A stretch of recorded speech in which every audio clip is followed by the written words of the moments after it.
Good morning विद्यार्थी मित्रांनो, आपले सर्वांचे पुनश्च एकदा स्वागत आहे।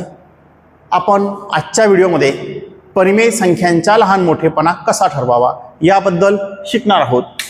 मागील व्हिडिओमध्ये आपण परिमेय संख्या म्हणजे काय, त्यांच्यावरील ऑपरेशन, एडिशन, सबट्रॅक्शन, मल्टिप्लिकेशन आणि डिव्हिजन कसे करावे हे पाहिले। या व्हिडिओमध्ये जर दोन संख्या दिल्या असतील तर त्यांच्यामध्ये मोठी संख्या कोणती आणि छोटी संख्या कोणती हे ठरवणार आहोत। तर बघूयात मित्रांनो, समजा 5/2 and 12/2 अशा दोन संख्या आहेत। जर परिमेय संख्यांचे छेद समान असतील म्हणजे डिनोमिनेटर समान असेल तर जो अंश मोठा ती संख्या मोठी। इतके सिंपल आहे मित्रांनो। या दोन्ही परिमेय संख्येत पहिल्या परिमेय संख्या 5/2 आणि दुसरी परिमेय संख्या 12/2 दोघींच्या डिनोमिनेटर सेम आहे तर दोघांच्या अंशांची तुलना करा। 5 आणि 12 या दोन्ही अंशांमध्ये 12 मोठा आहे म्हणून 5/2 आणि 12/2 या परिमेय संख्येत 12/2 ही संख्या मोठी असेल।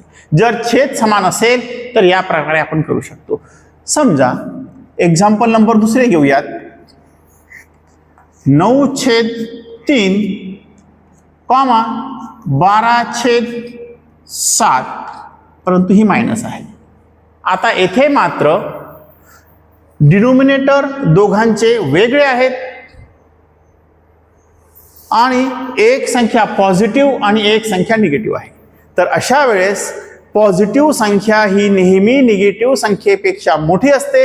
या नियमानुसार 9/3 आणि -12/7 याच्यामध्ये 9/3 ही संख्या मोठी असेल।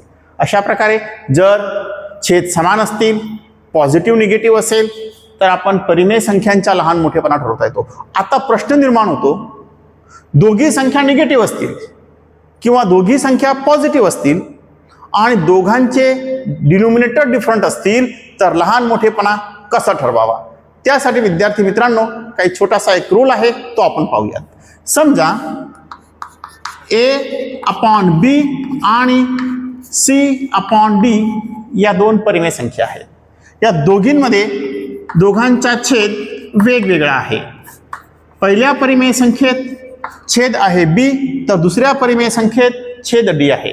अशा वेळेस काय करावे त्याच्यासाठी पहिला रूल, जर a गुणिले d म्हणजे पहिल्याचा अंश आणि दुसऱ्याचा छेद यांचा गुणाकार हा b गुणिले c म्हणजे पहिल्याचा छेद आणि दुसऱ्याचा अंश याच्यापेक्षा मोठा असेल तर पहिली संख्या मोठी म्हणजे a/b बरोबर आणि c/d यामध्ये a/b मोठी असेल जर पहिला गुणाकार म्हणजे a गुणिले d हा मोठा असेल।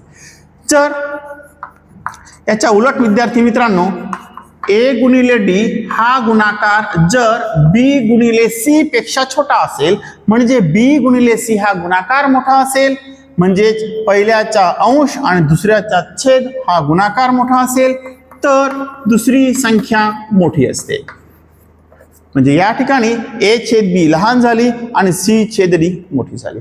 जर दोन्ही गुणाकार a गुणिले d आणि b गुणिले c दोन्ही गुणाकार सेम असतील तर त्या दोन्ही परिमेय संख्या समान असतात, त्यांच्यामध्ये लहान मोठेपणा नसतो।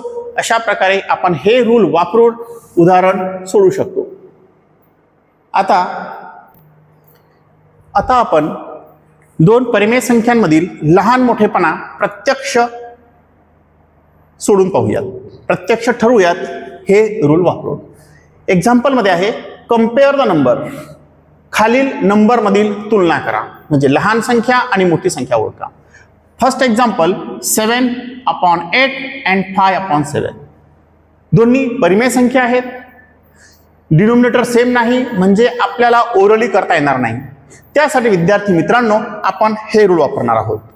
आपण विचारात घेऊ त्यांचा गुणाकार, तिरकस गुणाकार, पहिल्याच्या अंश आणि दुसऱ्याच्या छेद. 7 गुणिले 7 हा गुणाकार आला 49. आणि दुसरा गुणाकार पहिल्याचा छेद आणि दुसऱ्याचा अंश. 8 गुणिले 5 केले तर 8 पंचे 40. या ठिकाणी पहिल्याचा अंश आणि दुसऱ्याचा छेद हा गुणाकार 49. हा पहिल्याचा छेद आणि दुसऱ्याचा अंश यांचा गुणाकार 40 पेक्षा मोठा आहे.